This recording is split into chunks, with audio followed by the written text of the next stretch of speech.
Welcome, ladies and gentlemen, to another episode of Sports on the Rocks. With me, as always, I got KP, Cody, and Debo here for another one for you guys, and it is March Madness episode. Ready to get into it? How you guys feeling?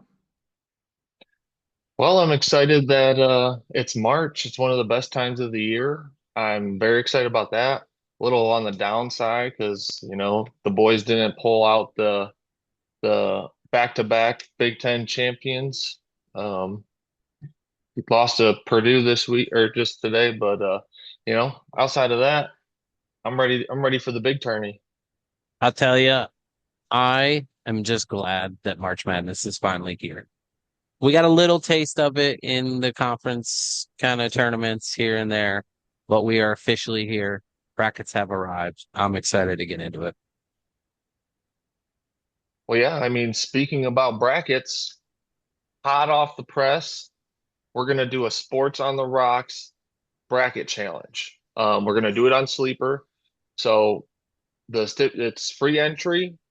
You can only do one bracket, but it's free to enter. And the winner is gonna get a free Sports on the Rocks t-shirt.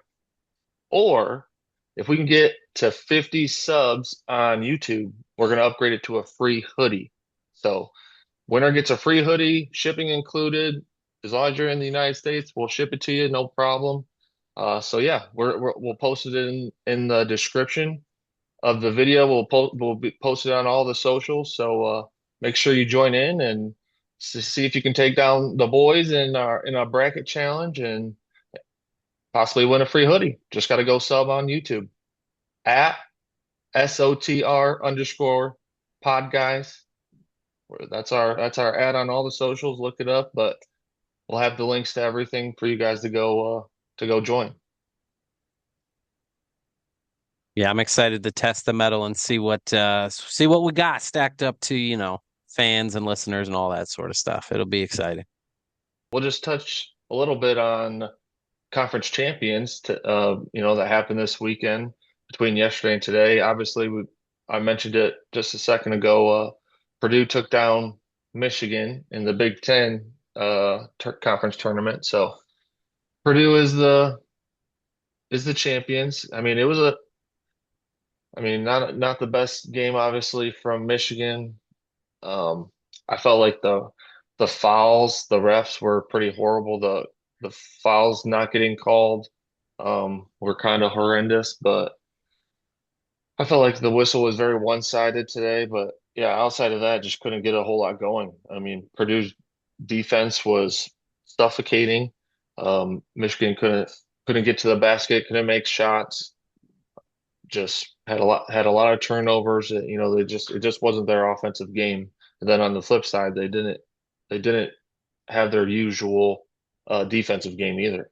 Because I mean, obviously, they were just getting punked by Brendan Smith and I forget the other guy's name. He's like the bigger guy, but Brendan just kept driving and he dished it off to I can't remember his name. I'll have to look it up, but just kept dishing off to him, and he would just do like a floater, and then he would make it every time. He was buckets. But yeah, outside of that, you know, they're still in the big tournament, still number one seed in the Midwest, so can't be too mad. Um, but yeah, that's I'll tell that's you, I was just going to say, I'll tell you, we've talked about this kind of at length. So if you're someone who's been following along with the podcast, it is really hard to beat teams two, maybe three times in a year. And I mean, Purdue just played a really good game, turned the ball over twice the entire game. If you're having an off game as that opponent, it's going to be hard to beat them no matter who you are. It really and truly is. And so congrats to Purdue. Like you said, Cody, there's still a lot to play for, a lot to be excited about. I think that this will not signal the downfall of the basketball team this season. There's a lot more going on. So I'm not sounding any alarms. Great game by Purdue. Happens. Can't win them all. It's pretty difficult. So But I tell you, a lot of other really, really good action happening in conference tourneys this weekend. Did you guys get a chance to watch some? Oh yeah, the Big East is always fun. Always fun. Always ultra competitive. It's Madison Square Garden. History tells you it's just going to be hard fought, and the games are going to be entertaining. And it's fantastic. Um, Did touching we on get Patino Michigan. in a white suit? I'm sorry to cut you off. Was Patino in a white suit for this? Did anyone confirm this? Oh, Yes, he boys. was. What a look. What a look from the young man. He's I a love it. baller. Sorry, I didn't mean to cut you off. That was just too No, good to pass on. but no. Again, obviously SEC tournament. I kind of had a hunch on how that was going to go, but I will say, as a Kentucky fan, I was actually happy with how it played out because we had a horrible game and we were in earshot of Florida. That is the benchmark for us this year is how much can we close that gap with them? And we made it a lot more difficult than I think Florida wanted that game to be. And I was fine with that performance going into the tournament. Um, as far as Michigan outside looking in, I thought this was the best thing for them. Ohio State, that game was way more difficult than it needed to be, but they were challenged in different ways. That ain't going to be the last shot. Luxembourg has to hit at the buzzer in March. It's not. And for him to have that moment now, I think really could play dividends in a Sweet 16 matchup or that game that I think is going to be tough for you guys with St. Louis in the second round. That was huge. And I don't know your guys' opinion on it. You guys can chime in probably better than me. I thought Mara played really good for you guys. I thought he was really good. Some of his backdoor spins that he was doing to the rack, I I thought he was actually fantastic. But again, you guys can touch on that more than I can. But just a great weekend of basketball, and it's only going to get better. We're getting started here. Yeah, well, I want to correct myself. I said Brendan Smith. It's Braden Smith for Purdue. And then the guy he was passing to was Trey Kaufman Wren. That guy, he, yeah, he was just making floaters and he would make them over Mara. I mean, we're talking about 7 foot plus your arm extent. I mean, we're talking 10, I think 10 he's foot maybe. 7'7" wingspan just standing there, I believe So is what it is. that's what Something I'm saying. crazy. So you and when he jumps, I mean, so I mean, we're talking about doing floaters over 10 foot plus Mara, and he's just dropping them. That was his. I mean, he made them almost every time. So yeah, they killed him with that. But yeah, some I was watching last night. UT Rockets. They were playing for the MAC championship So against close. Akron, but the Akron won that one. They couldn't pull it out. That was unfortunate. Correct me if I'm wrong. Purdue was ranked number one coming into the year, correct? Correct. They were Correct. preseason AP #1 overall. So, Fair enough. yeah. Well, it's also interesting because you get a little bit of Matt Painter when we had beat them later in the regular season saying, this team is to beat them, it's going to take everything that you can possibly throw at them, and you're going to have to weather storms, and you're just going to have to be a complete team. And I mean, they were every bit of that. I think Purdue is clicking. I know they've had a kind of teeter-totter finish to the regular season, but through that Big Ten tourney, they're a team to look out for. They really are, Oh, in my yeah. opinion. I think so too. But yeah, Toledo, it's tough. You were hoping, praying. So close. I mean, if we're being truthful and honest, they probably didn't, have the season to deserve to maybe win the whole thing anyway. So it was really cool to see him compete. And I mean, that game came down to the very end. It really did, which was nice to see. At bare minimum, a competitive game through and through. So It definitely was. It definitely was. And I mean, you want to win every game, but this is not the end of the world. I mean, they lost this one, but it really only matters this next, starting next Thursday. Then you can no longer lose. Once it's the big dance, it's time to turn it on and give it everything you got. And I think when they're playing like that, they're at their best. And I don't think they've had to play like that, recently. So I'll be looking forward to Thursday when they take on either UMBC or Howard. So do we have any first picks on that one right now? UMBC is favored by 2.5 for the first four game. It's going to be on 17th. So what is that? That's Tuesday. Yeah. Yep. So it'll be Tuesday night at 6:40 p.m. What do we got? Got an early pick for this game? I'm thinking. Playing games, I just take the favorite. I'm not researching UMBC regular season basketball. And isn't Howard an Ivy League school? They're just going to play a I believe smart so. turnover-free game.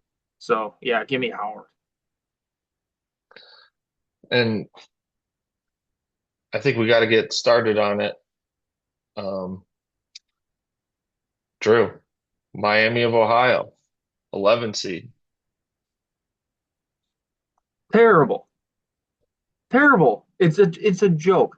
The whole point of the bracket, the college football playoff, everything about it is the best 64, sorry, 68, the best 12 in football. And if you think with the 337th ranked schedule that Miami of Ohio is one of the top 68 teams, it's just asinine. Participation trophy, that's all it is. You leave out Auburn, who beat St. John's, Florida, and Arkansas. Miami of Ohio lost in their fucking conference tourney to a 500 UMass team. What a joke. I could go on for an hour. Debo, take it away. no, I mean, I try not to agree all the time because I think a different perspective is good, but there is no other perspective on this. You hit it on the head. I mean, I think it's a shame that you rob someone like Auburn who had to go through. I mean, we know what the SEC is for basketball. It's a gauntlet, just like the Big Ten.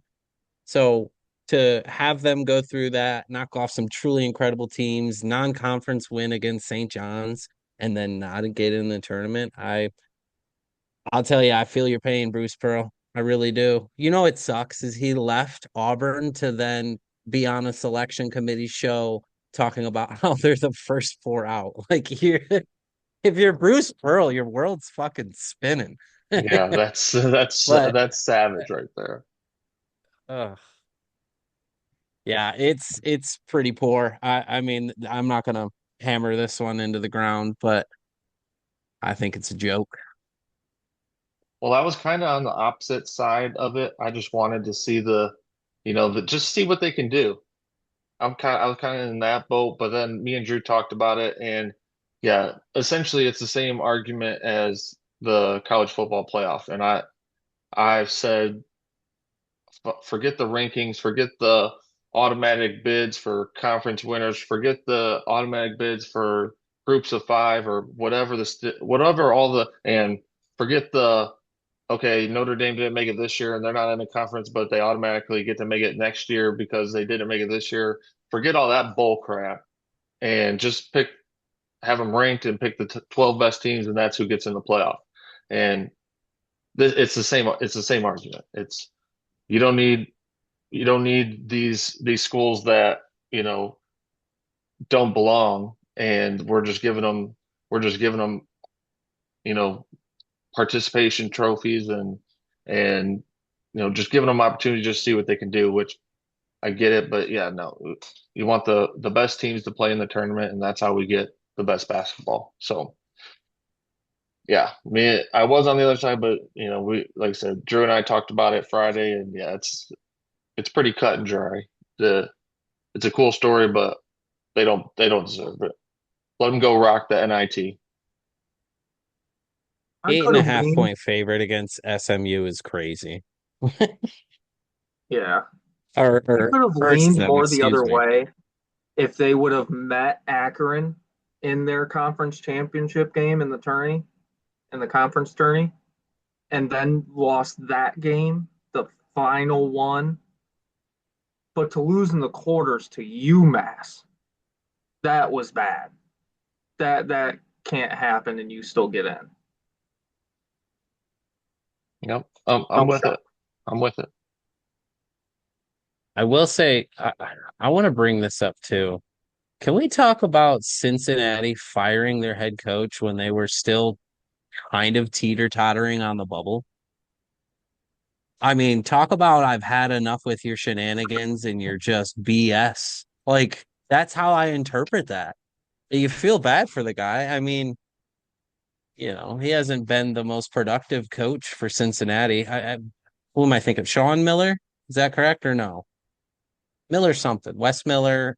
Anyways, the fact that, still in the bubble, I'm reading projections that say, will Cincinnati make the tournament or not? And then all of a sudden it comes across on the ticker, head coach has been fired after 5 seasons.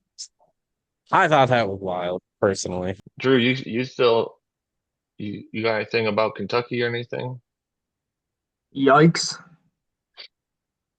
It's going to be a real fucking ugly round of 32 exit, is what it's going to be. So I mean, they're beating Santa Clara. Correct. Yeah. Okay. The way Aberdeen's playing between him and OA, we'll have a pretty clear path, or at least we should, to take that one. But Iowa State, they're going to they're going to present some problems with all their length. So We just don't have the bodies. We got you like play six Santa guys Clara. done for the year. Sorry. So you play Santa Clara on Friday at 12:15. Right now, Kentucky's favored by 4.5. Are they covering that? Yeah, yeah, because Covering 4.5. we'll have the lead late and free throws will cover it. We'll get in our own way early, like we tend to always do. We should pull away late. You know what I'm thinking? I'm thinking each day, at least through this weekend. So Thursday, Friday, Saturday, Sunday. I'm thinking each day we have a parlay, a 3-leg parlay. All I'm saying is we submitted one yesterday, and we did it a little just willy-nilly, and so that's why we didn't post it anywhere, but the boys hit. I mean, we just cashed in a quick one, just got it started, got some funds in the bank for this weekend. And I'm thinking we just need to keep the train rolling. We'll be tweeting it out, we'll be putting it on the socials. Um, what our parlays are going to be. Every day, Thursday through Sunday, we're going to have a 3-leg parlay that the boys are all picking a leg, and so you just roll with the boys if you're trying to get a little bank in that count. tell you what, it just feels good to win, boys. You know what I mean? But yeah, good Always, way to start off March Madness. Couldn't be always happier. good. Always good to put a dub in the column. Always. I'll take this time, folks, to thank you all for tuning in. And if you aren't subscribed already, dear Lord, please hit the subscribe button. Support your voice. Goes a long way for us in the brand. Really appreciate it. What were you looking up, Cody? So I'm looking up what we hit on yesterday. So our parlay was Arizona money line over Houston, St. John's money line over UConn, and Duke money line over Virginia. and they had FanDuel gave us a profit boost token, so throw that on there. We had it up to plus 534. Put 10 on that, cash in a quick $63, just like that. Right now, I got the bank account is looking good for March Madness. That's all I'm going to say. I got some funds in there, and I am ready to make some more. We're just gonna double down, and we're gonna make some more, make some bank on this March Madness. I can't wait. But yeah, so make sure you guys join the sleeper bracket challenge for a shirt. But Let me ask you guys, in a $10 per entry bracket pool, how many brackets is too many before people start raising eyebrows and you comment like, okay, man, like how many, like really? What's your guys' hot take real quick? I set the limit to 5 in our one of our money bracket. Um, and I think that's even excessive. To me, I feel like 2 is fine. I feel like if you do 3, that's starting to get somewhere. Any more than 3, it's like, all right, what are we doing? To me, it's like any more than Yeah. 3, it's like, really, what are we doing? Well, you're just sitting there at a computer crunching all the analytics and just submit, submit, submit, submit. That's how I feel that's gotta go, right? Yeah, yeah, Drew, for what sure. about you? Oh, I would say two. There's the one you want to happen and the one that's going to happen. Two. Yeah, I like that. Start doing three, four, That's five. You're sus. You're doing some shady shit. I I can agree agree. with And that. then I will say too, even if you submit 5 and one of them hits, I still view your dub as an asterisk because you Yeah. submitted 5 brackets. Oh, absolutely. I like the two brackets. I used to do that. I would, pick a real one, and then I would pick, no matter what, Michigan's winning it. And there was a couple times where that one turned out better for me because the boys just put on, and the boys put on for March Madness. I don't. It doesn't matter. It doesn't matter. It didn't. It hasn't mattered who the coach is. Even in that downswing with Dwight Howard, I mean, they were still doing some magic in the March Madness tournament. You said Dwight Howard. I just wanted to. Oh, Dwight, That's okay. Jawan Howard. My bad, Jawan. my bad. Not Dwight. Forget my dumb Yeah. ass. No, I would agree Jawan with you Howard. though. I mean, the boys always just seem to bring it in March, the excitement, the skill, the coaching, it all just kind of comes together. So definitely excited about this coming tourney. Big moves. Another storyline. Nebraska. Have you heard this? I don't know if I don't remember if it's all of basketball or if it's just the Big Ten, but they have not won a tournament game. They have not won a March Madness tournament game. So they're trying to win their first. And they'll be playing on Thursday, it looks like. Thursday at 12:40 against the Troy Trojans. I wish them the best. I mean that's something you wouldn't wish upon your enemies. Gotta taste a little excellence, you know what I mean? I want them to lose just so I don't have to see Will Compton all over my fucking timeline going crazy for the entire weekend. Jesus Christ. I love that. Yeah, I you love gotta that. appreciate the passion though, man. He brings it.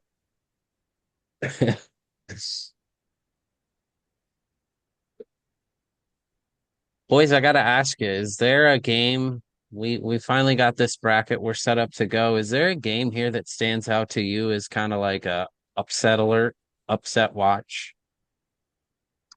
VCU, North Carolina. No Caleb Wilson for North Carolina. VCU, Ooh, I like that. if they get hot, they'll take them Yeah, out. This ain't a regular North stacked up North Carolina team. That they're missing some big pieces. I'm gonna go with I'm gonna go with High Point as a 12 seed over number 5 seed Wisconsin. I Ooh, know if you look at it, you see the spread 10.5. Wisconsin's dishing out to High Point, but if you look at High Point this season, their length, the amount of times they can turn a basketball team over, and the way that they shoot the ball, I could see that being a real trip up for Wisconsin. And I don't know. So Wisconsin's kind of one of those teams where you look one year and they've made it to the Elite Eight, and then you look next year and they lost in like the round of 32 to, you know, whomever. Insert here. You know what I mean? But I like that one. I'm gonna go with High Point over Wisconsin, 12 over 5. What about Got you? some good ones. Got some good ones. I like the VCU one. I like that a lot, to be honest. Was Um, that a 6-11 seed, that is a Drew? 6-11, and I feel Yeah, like that's a common one. 6-11 is a common one. those 12-5 Mm-hmm. matchups are usually So really fucking good too. Like McNeese I mean, State does over Vanderbilt. does Akron fuck around and beat Texas Tech, dude? No, no, that one's too crazy. That was too crazy. I'm just rooting for him for the MAC, but that one's too crazy. Drew, I like what you said. You want to repeat that? What? McNeese State over Vandy? Yes, sir. That's another 12-5 seed. That one's 11.5 going to McNeese from Vanderbilt. But I looked at this initial bracket and I thought that one as well. I mean, obviously a theme 5-12, 6-11. That's kind of where you get this kind of murky water. Anyone can step up and pull off an upset. I got one for you. Which you got? I got number 10 seed Texas A&M taking down number 7 St. Mary's.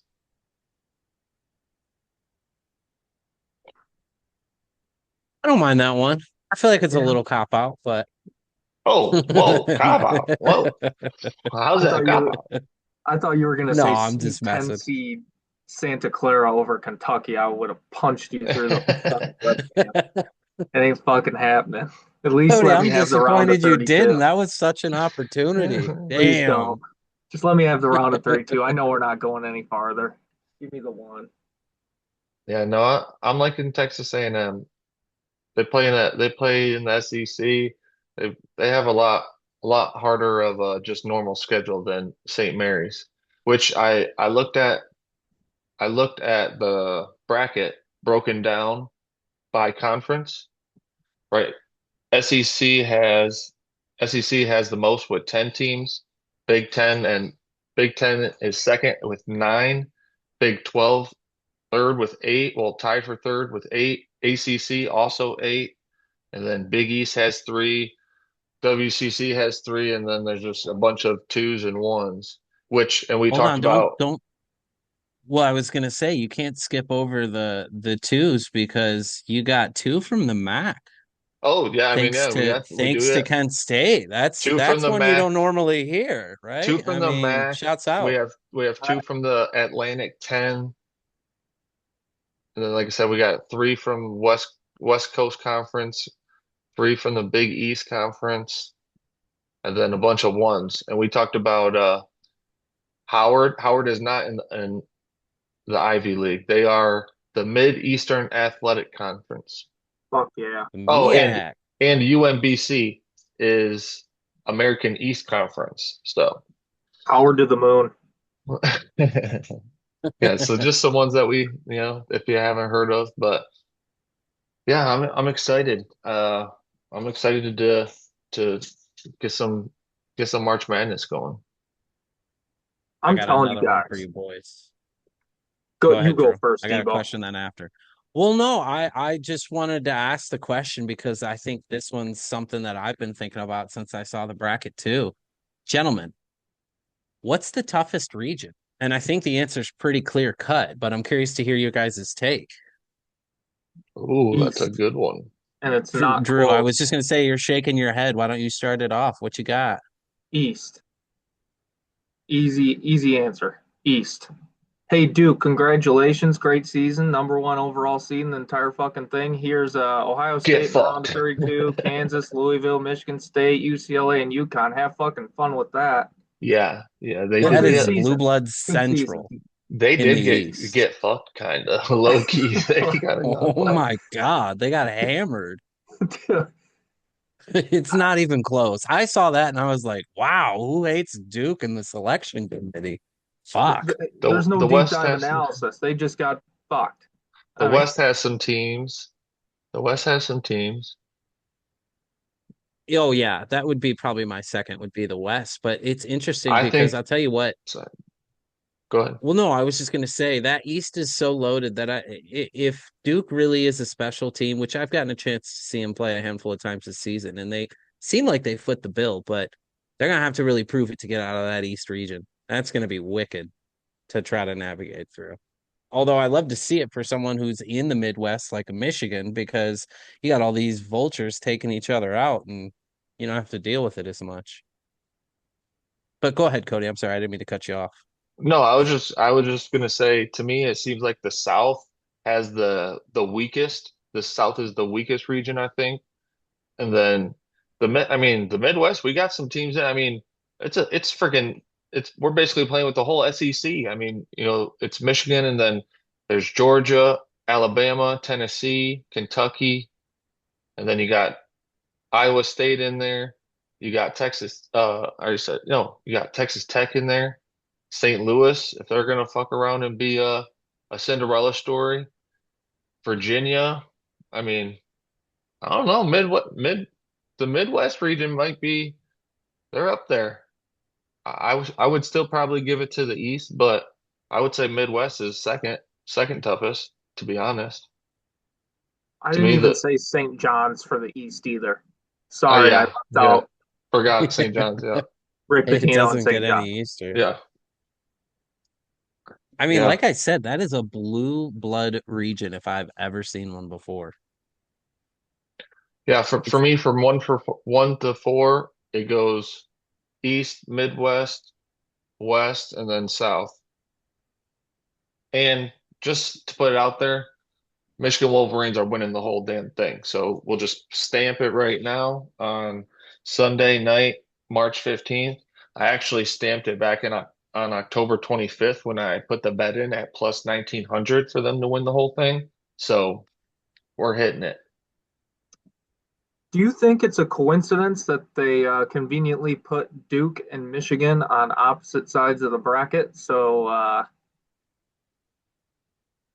Yeah, they're looking for a I thought so. rematch. They're looking for a rematch. The committee knows what they're doing. They ain't dumb. They ain't dumb. They Well, want Miami that of rematch. Ohio's in, so they're well done. Okay. Like I said, they were just giving them the Cinderella story. They just want to throw something in there because they know it's Duke and Michigan's tournament to lose. So they're just like, fuck it, let's just throw this in there just to have a good storyline. They're You just know, looking for viewership. They're just looking for viewership. That's all. At the end of the day, at the end of the day, they have more MAC fans to watch the tournament now. So they just reached another conference of fans is all they did. well, and I would 100% agree with that. They're not stupid. I mean, once that game happened and they saw the potential that could come out of that, because I think that was one of the highest, excuse me, viewed games this season, regular season. Um, but I will say too, Cody, I don't know if you notice this, but the Midwest, which obviously contains our boys in the maize and blue, not another Big Ten team in that region. Oh yeah. We are the Yeah, that's what I only Big said. Ten team in that region. It's basically all SEC. That's what I said. Like it's a wild region, to be honest. The best part for me is, like I said, I thought somebody from Michigan that really impressed me is Mara during the Big Ten tourney. And that potential Sweet 16 matchup versus Virginia and that big ass fucking tree that they have in the middle of their lineup, him and Mara just swatting each other's shots for 3 hours, fucking sign me up. It's gonna be awesome. Ain't nobody coming in the lane that game. It's gonna be whoever makes more of the 63s each team takes. I just want to say too, looking at this in totality, this Midwest region of the bracket, the length is unbelievable. I mean, obviously you've got Michigan here with 7-footers littered throughout the roster, but you look, you got Texas Tech, you've got Bama, and then you've got Tennessee, Virginia, and Iowa State. I would be bold to say that I think the tallest, lengthiest region has got to be the Midwest. It'd be tough. I mean, there's no cakewalk in the turning. We all know that, but you take a look and you know ball well enough, you can tell that Duke, out of all of that, definitely got screwed. So interesting little tidbits here as we get a chance to finally look at this bracket. Well, folks, got a good solid recap for you there on March Madness and the bracket now officially being released. Gentlemen, I got to ask you, who is your national champion and why? I'd like a why. Well, I already mentioned it a little bit, and it's Michigan, and it's not even close. I'm just playing. It's going to be Michigan and Duke in the final, and Michigan's going to win. Uh, Duke's not going to beat them twice. And the reason why, Dusty May. That's the reason. Dusty May. Uh, this is a great basketball team, and they can do some special things. I'm excited to see him play some tournament basketball, and yeah, shit. I got Michigan going all the way, so easy. Well, I am a realistic Kentucky fan. I will not be choosing Kentucky to win the national title. Um,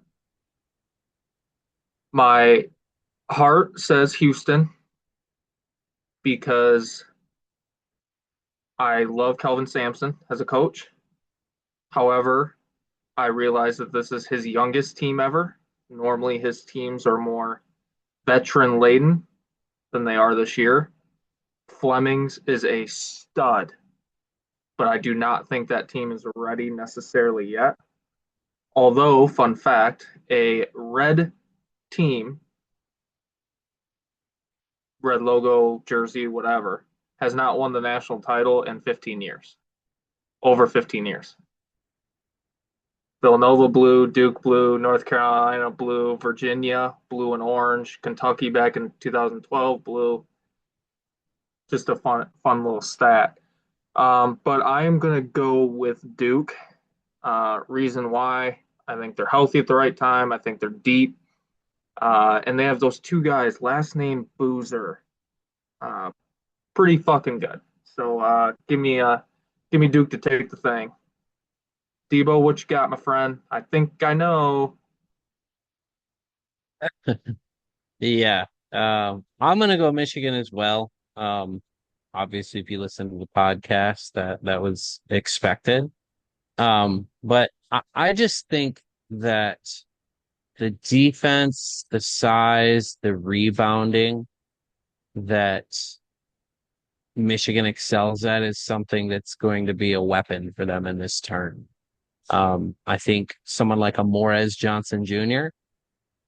could really solidify himself as a top first round pick. Obviously, we won't know if he's coming back for sure or not. He has that opportunity, but you know, I think this is that time when someone like that really propels himself and this team forward and into the natty. And I mean, I think you'd be foolish to not put Duke and Michigan in that. I think there's a lot of questions for a Houston or, Iowa State, although it seems like Iowa State can't get out of their own way sometimes. But I think there's too many reasons, too many positives for Michigan to not pick them. I mean, obviously I'm a Michigan man, but I very, very close attention to Michigan basketball and this team. I mean, from what I've seen while I've been alive, excuse me, because I didn't get a chance to see the Fab Five, but this is the best team I've ever seen in Michigan history. So for that reasoning, give me them, your 2026 national champions. With that, gentlemen, I don't know if you saw it. I feel like you had to have seen it unless you live under a rock or, what have you. Bam Adebayo dropped 83 points against the Washington Wizards. True. Is this exciting or lame as hell? Infuriating might be a better word. Um, Okay. it's such a fucking Mickey Mouse 83. Fouling, missing shots on purpose, all that shit. It's garbage. It's so bad. Like, it was the Wizards, so they might as well have been playing a WNBA team. Like, oh, God, it's horrible. Horrible. And like there's like a Kobe thing to it too, where I hate that now he's jumped Kobe. Because in that Toronto game when Kobe hit 81, they were losing at halftime in that game. It was close early in the fourth quarter, and he really didn't take a ton of free throws. Those were all mid-range 3-point shots all day long. It was a legit 81, like Dagger in Toronto's hard 81. That's why the commercial with Jalen Rose on ESPN was so funny when they did that. For oh my God, for I the don't know if you longest remember that time. or not, Oh, jeez, it was my favorite commercial for the longest time. but it How was many just olives will you have? I'll take 81, please. If you no, don't know it, go watch it. Sorry. Go ahead, Drew. it's so good. But this one just kind of feels, meh. Like, congrats, he still has to make the free throws, but shooting 43 of them, I I hated it. I didn't like it at all. But that's just me. Yeah, I mean, I think if you're not a basketball purist, then it doesn't really bother you as much, right? I mean, I think you're gonna look back historically and see, what was he? He shot the three well. He didn't shoot it much, but other than that, you're gonna look at that box score and see 43 free throws and see some of the clips from the game. You should be like, what the hell? What has happened? How did we get here? And I think the biggest takeaway for me is exactly what you touched on, Drew. I mean, it's almost like a disservice to Kobe and everything that he brought to the NBA and the excellence that he strived to achieve every time he tried to step out on the court. Because it wasn't, I mean, no disrespect to Bam Adebayo, but he ain't that guy. He is not that guy. He's a It nice just is what it player, is. but No, and I don't want to necessarily make that focus, but I think that it's just a microcosm of today and how people view things and the way that sports may or may not be transitioning, whether you like it or not. I mean, it feels like it is, but I just think it's a stain on the NBA, a stain on all these players who've come before Bam, who put blood, sweat, and tears into it. And then you got this guy shooting 43 free throws. I don't know if you guys saw it. Was it Jason Williams who was interviewed regarding it? And he had said, I got to tell you, I don't think I've shot 43 throws in a season before. He said this dude yeah. did it in one game. But I mean, it just, again, it circles back to that. Just I don't know, man. It's not in my eyes anything that I'm gonna recognize. To me, Kobe's 81 still stands true as the second all Yeah. time. And again, no disrespect to Bam Adebayo, he's a talented player, but it's a And, joke. and And like a especially couple, against Washington. Sorry, go ahead. oh no, yeah, the Washington thing is a joke in itself. But like a couple years ago when Booker got up into the 70s and was getting near it, he was stepping back on people. He was just hitting from everywhere. And it was just that was aesthetically pleasing and nice That to was watch. just a heat check from him, and he never Yeah, got cold. I remember that game very vividly too. I don't know why. I must have seen it or something on TV, but yeah, I mean, he hits you're right. 81 in that game. I can live with it. Same when Doncic did it. There's just a magic to him. It was aesthetically pleasing. It was you wanted it to happen. I got guys in this game throwing a 90 fucking mile an hour fastball at the front of the rim to get the rebound just because Bam wasn't the one at the line, so they could kick it out to Bam and let him get fouled again. Like, He was getting it's awful. quadruple covered in that game. Quadruple Yeah. covered, dude. It's almost laughable. Like when I finally went back and got a chance to see the game film and the clips, I have a hot take. I'm gonna say this. I think this is the not the start of the downfall of the NBA, but this is that boulder just slowly picking up momentum down the hill, getting ready to destroy this town that is just so unsuspecting. Although, I mean, you got me here preaching it out, so obviously, you could predict it, but it's just that, and then you got, LeBron backing down from Kobe in the All-Star game a handful of years back. There's just been so many bad moments in the NBA that I think this is a bigger issue than most people think. Seeing this, I really do. It's unfortunate.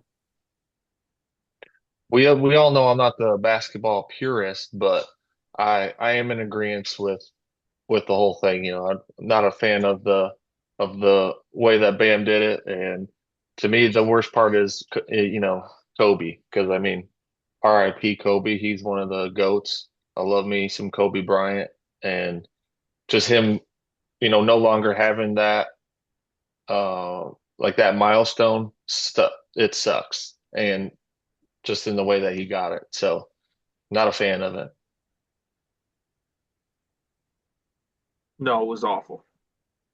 Awful.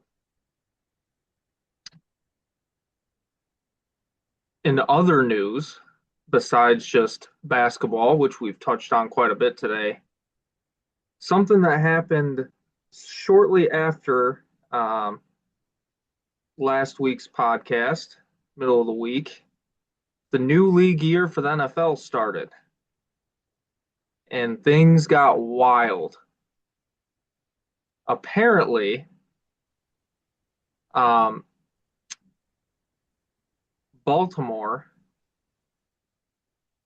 and simple business etiquette was violated, and we have some Max Crosby drama. Is he staying in Las Vegas?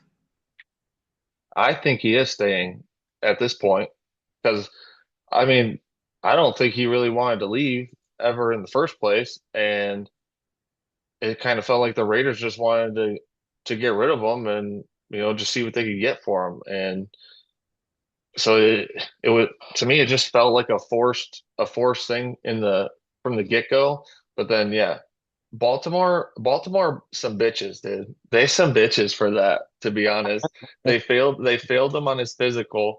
And if you knew, I didn't know until I saw it on X, but this isn't the first time Baltimore's done this. They did this back in it was a similar situation. I think it was in 2018, but basically did the same thing. The got cold feet for the trade, failed the guy at the physical, and so they were able to back out. And that's exactly what they did here. They saw that Trey Hendrickson didn't have as strong of a market as they anticipated, and so they basically said, "Screw it, we can keep our two first and still get a you know dominant pass rusher." So they pulled the trigger, backed out, shady shit. But I definitely think there should be some kind of ramifications for that. Like there's got to be Goodell's got to come on, Goodell, step in and do something because that's bullcrap. I mean, I don't really understand the whole legally tampering um phase anyways. And I mean, to me, this just ruins that because I mean, it's just bullcrap. It's just bullcrap all the way around, and it just ruins that whole system. They might as well just get rid of it, and when that way there's no announcing deals and waiting 2 days to sign it. It's either just do it, pull the trigger, and it's done. There shouldn't be this grace period for you to change your mind and back out. Well, what a stain on the Ravens as an organization, too. I mean, talk about stains today. Goodness. I don't know. I saw through a couple different articles and this and that this leaves a lot of sour taste in all these other GMs who in the future may want to make deals with Baltimore. I mean, you get labeled as a shady organization. That's something that sticks with you. Enough people say the same thing about you, it's got to be true. And I feel like this is going to be one that they're going to have to live with. They're going to have to take it on the chin. I mean, I will say in this whole ordeal, the biggest winner is Trey Hendrickson. He's on the Baltimore Ravens, a contender. I feel like, you could say that every year about them, whether the season plays out the way they want it to or not. But man, ugly, ugly look. And to answer your question, I think he remains in in Vegas with the Raiders. If you listen to any of his kind of press excerpts, it sounds like that's what he wants to, and almost kind of like you said, Cody, he didn't maybe want to leave in the first place. So I think what you get, or when you take a step back and look at it, what you see is that after all the moves that were made by the Raiders, this is almost like it was kind of like you said, like, hey, let's just get him out of here. Let's get as much capital as we can because we saw that barrage for them the first day. I mean, all the signings they made, they were ready to flip this roster. And I mean, I, they did. They did. yeah, exactly. So I think it's a win for both of them, but Trey Hendrickson I think makes out the best. But it'll be interesting because Crosby's still not healthy either. So I mean, he's gonna have to work his way back and make sure that everything is good to go. And so there's a little bit of uncertainty within that, I think. There is, but all the reports that I've read say that he's he's exactly where he should be. He's slightly ahead of schedule, if anything. He's supposed to be ready to play football by the time the off-season program starts, and the doctors say there's no reason to believe that he won't return to his pre-injury form. So he's a freak. I mean, yeah, injuries can do everyone different. So I mean, obviously we still got to see if he can play football, but to me, I don't see any indication of why he shouldn't. And I, I would love if Jerry just swooped in and did something crazy, but I don't see that happening. Like I said, I see him staying with Vegas at this point. I saw basically another tweet that somebody said and basically said, "Oh, another move from the Raiders. They traded 2 first-round picks for Max Crosby." To get back, so it's basically what happened.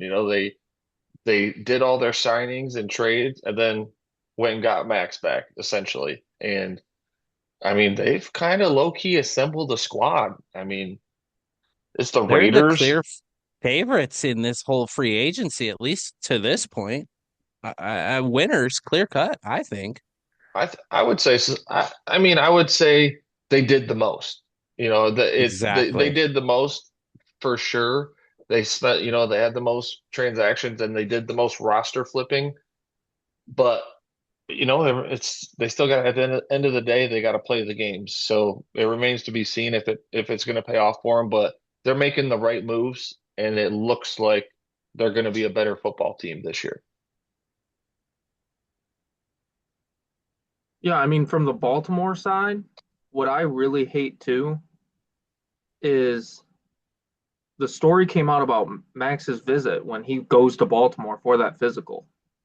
He's taking pictures. He's got his kids with him. His whole family's with him. He's meeting everybody in the facility just to find out an hour later, yeah, we changed our mind. When they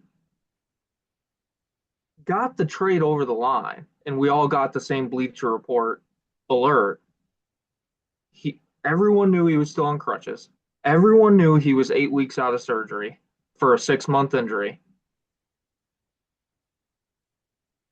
I rather have Baltimore just come out and say, yeah, the way the league has it set up, we have a window to kind of back out of this thing. And yeah, we just don't want to do it anymore. Not this bullshit. Oh, yeah, he failed the physical. No shit, he failed the physical. He's got one knee right now. Thank you for He that. can't he can't walk, man. I don't think we want him, boys. Yeah, I mean, what are we doing? Like, they knew what they were trading for. They knew better. And this really sucks for Justin Herbert, Patrick Mahomes, and Bo Nix, because Max is already a stud. Now he's a pissed off one and embarrassed. Again, having his whole family there, all the pictures, all the handshakes, just to get told fuck off. So thanks, Baltimore. Now anybody that plays Max Crosby, it's gonna be even worse. Comeback player of the year, early bet, Max Crosby. Easy bet. I like that. I like that a That's not lot. bad to me. Well, Patrick Mahomes is coming off of. Oh Well, yeah. Oh my And we all God. know the league loves Patrick Mahomes. yeah. You know what, folks? With free agency, going on and all the moves being made, we are going to do a recap for week one of free agency. And you guys know me, I'm a Lions fan through and through, bag of my head. You know, we still suck. And now we've lost half of the players that actually matter and are culturally guys that fit. Brad Holmes, what are we doing, dude? What are we doing? I'm trying to like be a reasonable fan and try to justify some of what's happened, and I just don't get it. So please feel free to DM, comment, Brad Holmes, if you're watching. Explain to me what the fuck this is as a Lions organization. I'm sorry. I don't usually curse much, but it's GD ridiculous. You know what I'm saying? It's just I mean, like I said, I'll give you a quick little spiel. We left some of these guys who were instrumental in being Dan Campbell next man up mentality. They're just gone now. And we didn't fill holes. I mean, we signed a couple guys here and there, but there's some gaping holes in this team. So, one weekend, Lions fans still just sad as shit. Hopefully that changes. That's mine, folks. How about the Eagles, Drew? For the Eagles, solid, solid. Nothing earth shattering. No Hendrickson, no Crosby, but just solid moves. I talked about having better cornerback play opposite Quinion, and obviously we have Cooper DeJean just all over the defense. Tariq Woolen, I love it. I could not be happier. Good Lord. Ain't nobody throwing on us next year. Both Oh, Woolen and Quinion were top five in man coverage snaps last year as far as yards allowed. And we play man coverage 68% of the time. Dynamite signing. Scheme fit, talent, speed, absolute no fly zone. I love it. Um, Obviously, the Jordan Davis extension I thought was huge. Just quickly diving into that. The more digging I did on that, the more I appreciate the plan by Howie Roseman and everybody involved. Everyone knows we have Jalen Carter as well. Absolutely outstanding. Definitely a little bit better than Jordan Davis. Jordan Davis got the extension first on purpose because more than anybody else, and Jalen Carter doesn't listen to a lot of people, he listens to Jordan Davis. They've known each other for so long, they're best friends.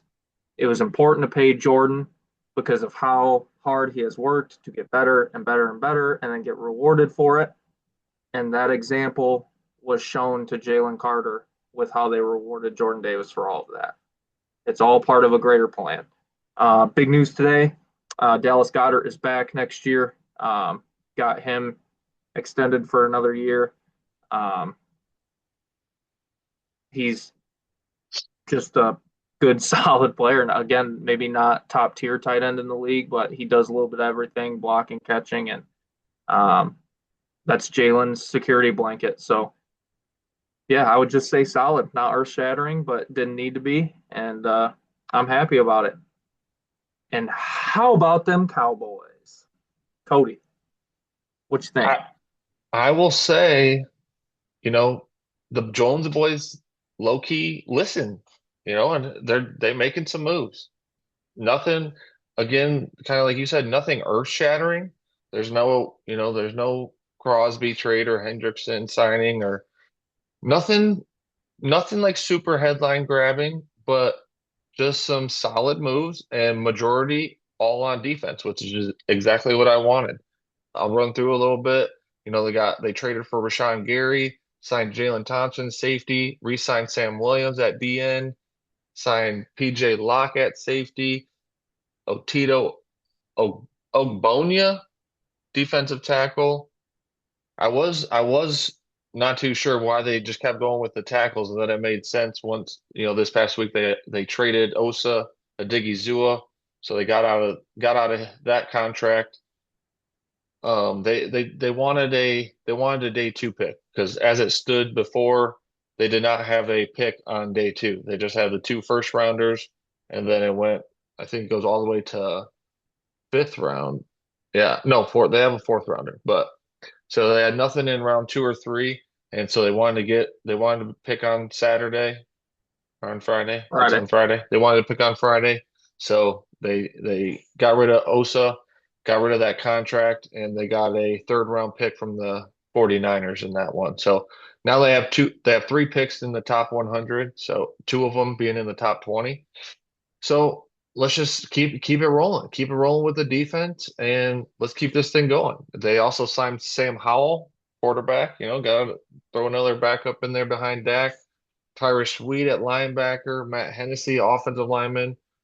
They re-signed Princeton Fant, tight end. He's a guy that doesn't play a whole lot. He's like a practice squad guy, depth guy, but got potential, I guess. And then one of the ones that I really liked, Kobe Durant, cornerback, played for the Rams last year.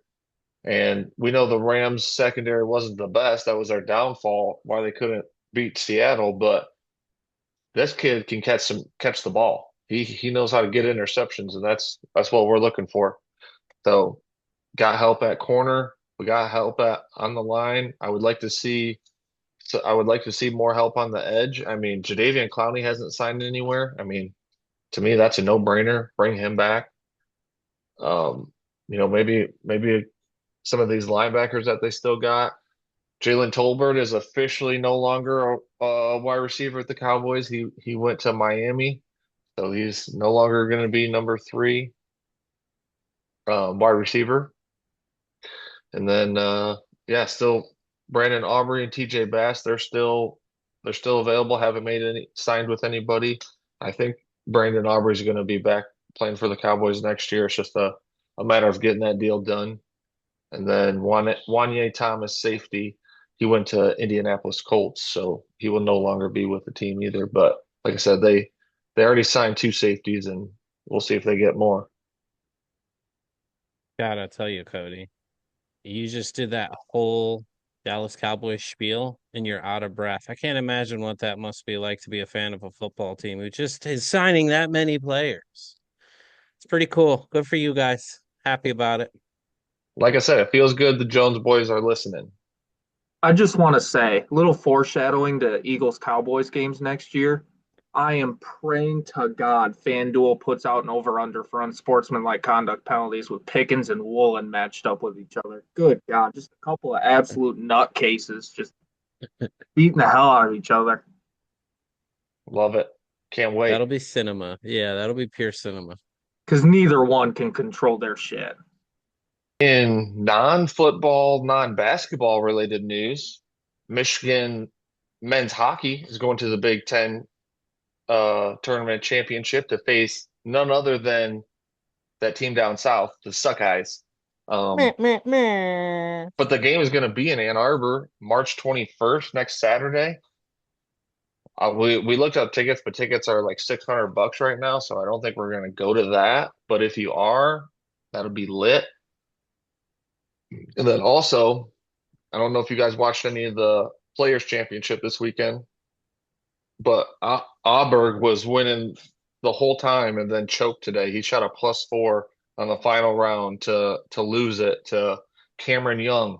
Took home the purse, a nice small purse of $25 million for playing golf this weekend. So shouts out to Cameron Young. Yeah, a guy who hasn't necessarily been playing the best golf. I mean, obviously, new season. Happy to see him get a dub, but man, like you touched on, a monumental collapse from Ludwig.